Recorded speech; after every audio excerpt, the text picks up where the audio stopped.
Certed ni Saka na ngadto sa 18 ang patay human mahulog ang usa ka series bus didto sa Hamtik Antique kaniadtong Disyembre 5.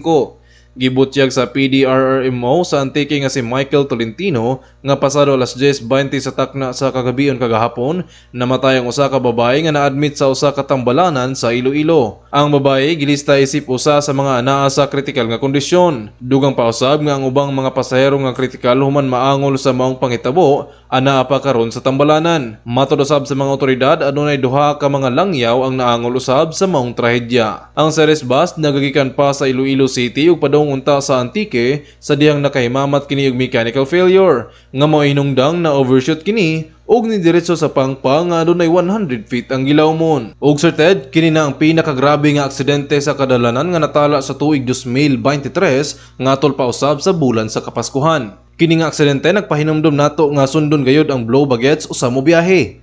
Ang battery, lights, oil, water, brake, air, gas, engine, tire, and self. Gikan diri sa DWTR News Center kini si Jomer Piquet, DWTR News and Public Affairs.